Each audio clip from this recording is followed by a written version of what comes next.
Hello दोस्तों, Hindi mirror पर आपका स्वागत है। दोस्तों, आज के वीडियो का जो हम कंटेंट लेकर आए हैं वह गोविंद चातक की जीवनी से संबंधित है। तो आज हम गोविंद चातक की जीवनी आपके लिए लेकर आए हैं और गोविंद चातक की जीवनी के जीवन परिचय के साथ साथ इनकी जितनी रचनाएं हैं सब कुछ आपको इस जीवनी के अंतर्गत बताया जाएगा।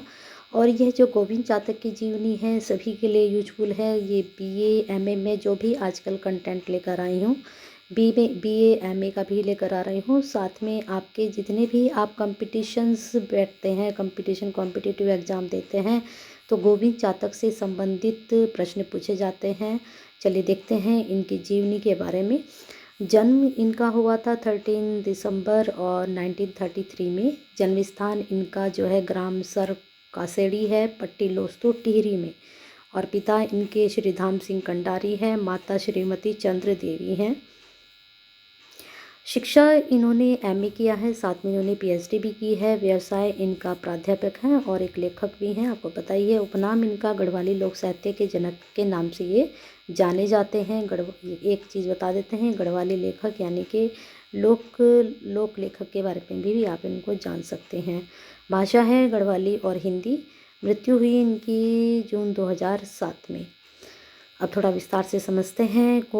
गोविंद चातक जो हैं 1933 2007 ग्राम सरकासाड़ी पट्टी लोस्तु टिहरी गढ़वाल लेखक हैं, कवि हैं, कहानीकार हैं और नाटककार भी हैं। इन्होंने कहानी भी लिखी हैं और नाटक भी लिखे हैं और कविताएं भी लिखी हैं।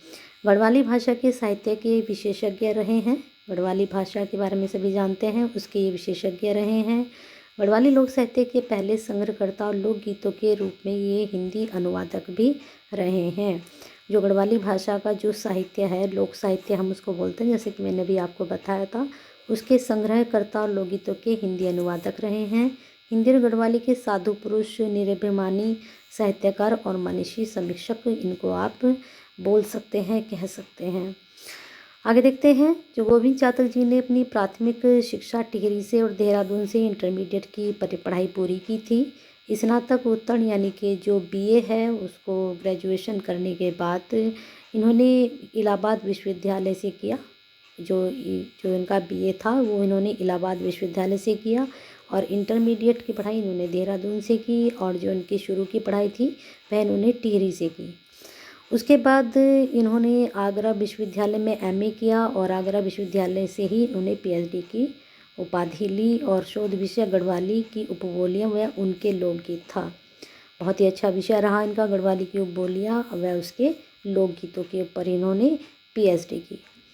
अब इसके बाद अध्ययन काल से ही गढ़वाली लोक साहित्य की और ये अभिमुख रहे, यानी कि जो उनका रुझान रहा वह गढ़वाली साहित्य की तरफ रहा।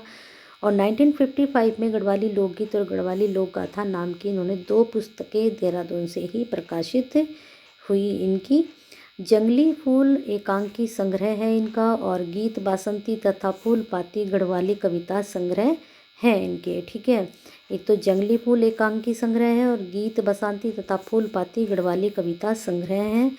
इसके बाद गढ़वाली की रावलटी उपबोली गढ़वाली की जो रावलटी उपबोली है उसके लोकगीत और उसमें उपलब्ध संस्कृति शोध प्रबंध पर अपने डायरेक्ट की डिग्री भी इन्होंने ली, डॉक्टरेट की डिग्री भी इन्होंने प्राप्त की, ठीक है। लोकगीत और उसमें उपलब्ध जो संस्कृति शोध प्रबंध पर इन्होंने डॉक्टरेट की डिग्री ली। और 1967 में डॉक्टर चातक ने यानी कि गोविंद चातक ने गढ़वाली लोकगीत एक सांस्कृतिक अध्ययन नामक विद्वत्तापूर्ण ग्रंथ प्रकाश में आया, यानी कि इनके द्वारा ये जो ग्रंथ है लिखा हुआ प्रकाश में आया। और पश्चात इन्होंने मध्य पहाड़ी का भाषा शास्त्रीय अध्ययन नाट्यलोचन के क्षेत्र में इनके लिखे अनेक ग्रंथ भारतीय विश्वविद्यालयों के पाठ्यक्रम में निर्धारित हैं। अब जैसे कि मैंने भी आपको बताया था कि गोविंद चातक जो है BA के सिलेबस में इनका जो है एक नाटक है पंसी बसती रही और बांसुरी बसती रही, ठीक है। और ये जो है SPSU के सिलेबस में है बांसुरी बसती रही। BA third year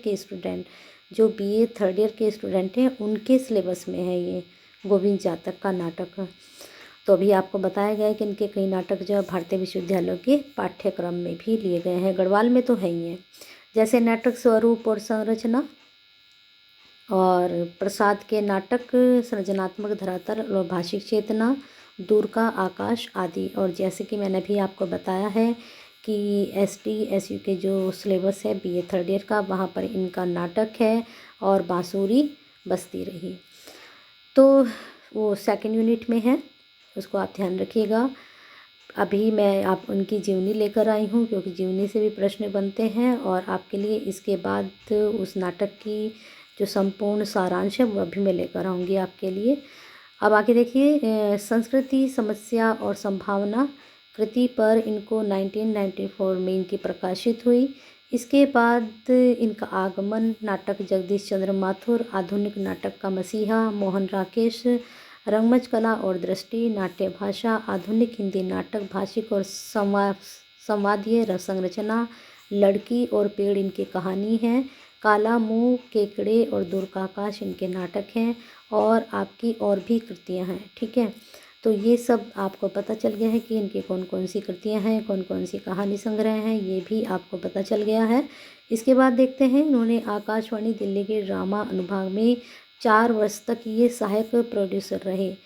Akashvani Delhi के ड्रामा अनुभाग में 4 साल तक ये क्या रहे, सहायक प्रोड्यूसर भी रहे। राजधानी कॉलेज दिल्ली से सेवानिवृत्त प्राध्यापक हैं ये। उसके बाद दिल्ली विश्वविद्यालय में नाटक और रंगमंच विषय का अध्यापन और शोध निर्देशन किया। इन्होंने नाटक और रंगमंच विषय का अध्यापन और शोध निर्देशन भी किया। शोध निर्देशन इन्होंने उसमें PhD भी करवाई है।